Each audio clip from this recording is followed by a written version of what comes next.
The heraldic symbol of the double-headed eagle is a sign of physical and spiritual power with an aspirational claim of both East and West.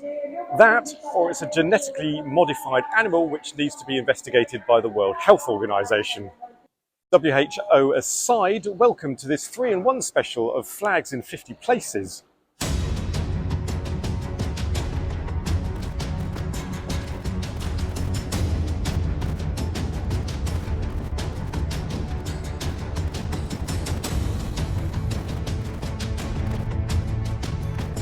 I'll be travelling from Serbia to Montenegro and finishing in Albania, all of which are located in Eastern Europe, and along with Bulgaria, Croatia, Kosovo, North Macedonia, Romania, Serbia, Slovenia and Bosnia and Herzegovina, make up the Balkan Peninsula. But it's these three countries I want to focus on because of their common theme throughout their national flags. That of this mysterious double-headed eagle. Why does it have two heads? What does it really represent?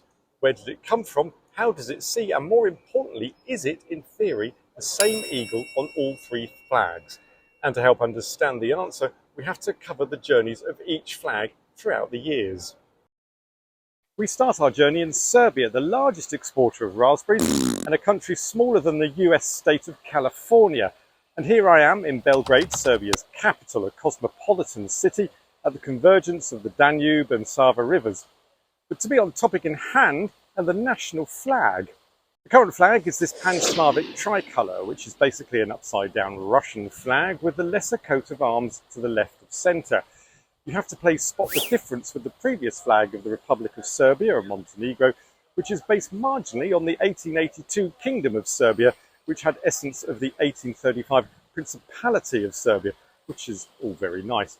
Between 1941 and 1992, this drastically different version was used, as well as the Yugoslavia thrown in for good mix. But the earliest flag for the region dates back to the 13th century, when it became law that all rulers had to be called Stefan. Back then, King Stefan Vladislav sent delegates to Ragusa, now known as Dubrovnik, to bring the king's treasury. Part of the inventory included a flag of red and blue colour. There's nothing here to state which way round or what order the colours, but general rule is the horizontal red over blue. Then there were all these other Stefans until we get to King Stefan Dekanski, who sent a delegate to the Mamluk Sultanate in Alexandria in Egypt to seek a yellow flag to be used during the war. I wonder what was on his mind.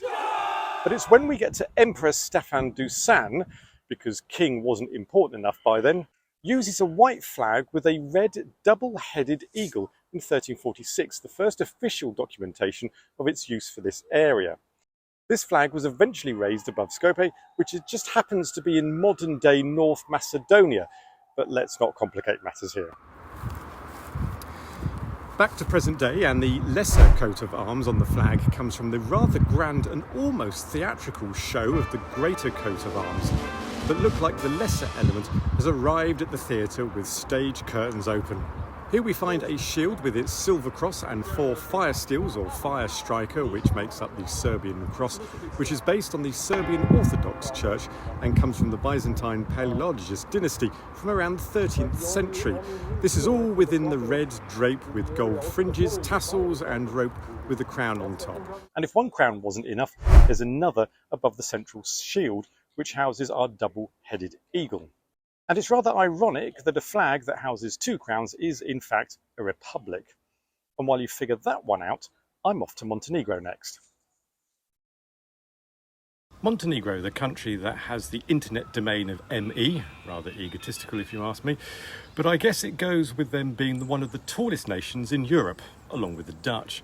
But I'm in the country's capital, Podgorica, which is one of the continent's sunniest capitals, with an average of 2,480 hours of sunshine a year. Hold on, something's wrong. That's better.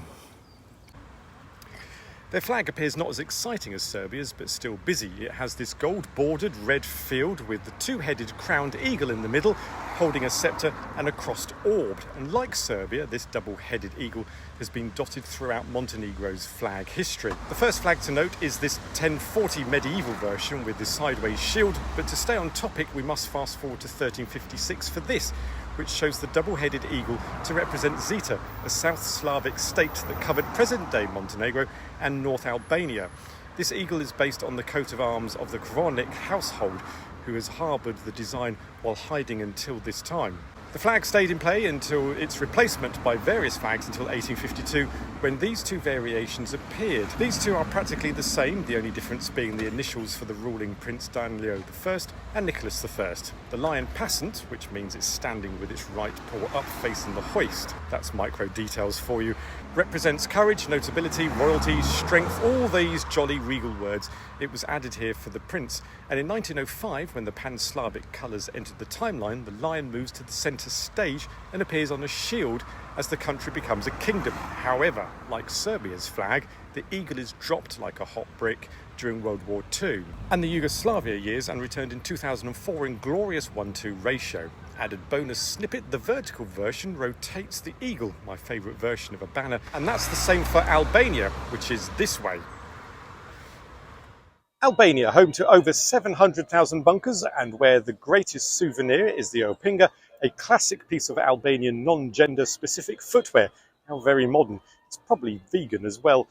I've arrived in the capital city of Tirana, where the banner version hangs with an upright double-headed eagle, bless you. But more importantly, there is no McDonald's here.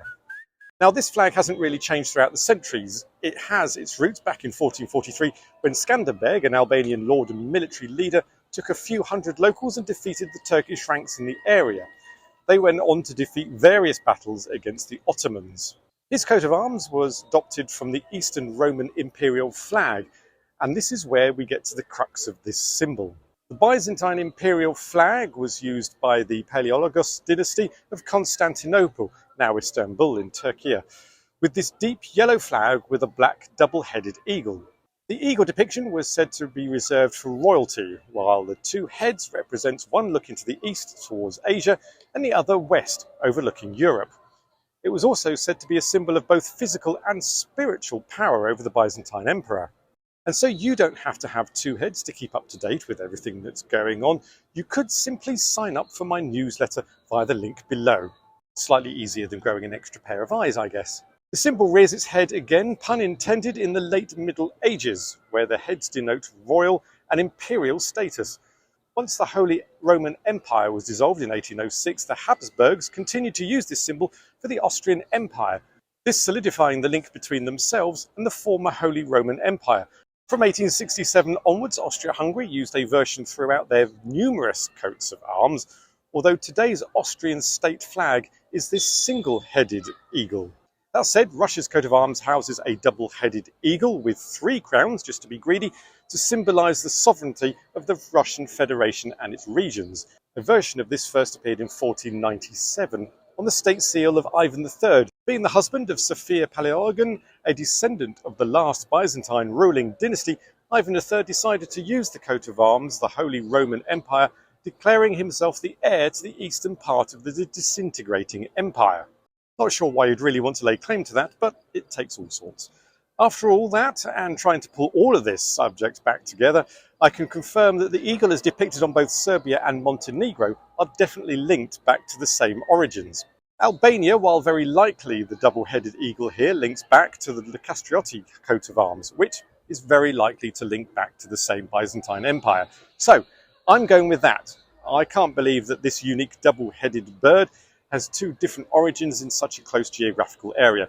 So I'm going all out to say that these 3 national flags share the same wondrous icon, and if you have a differing opinion, I'd love to read them in the comments below. I'm always open to learning something new. And thank you to Mabon Finch for his assistance and input from the Heraldry Society folk on Facebook. 3 neighbouring countries geographically linked to the Holy Roman Empire through their journey history.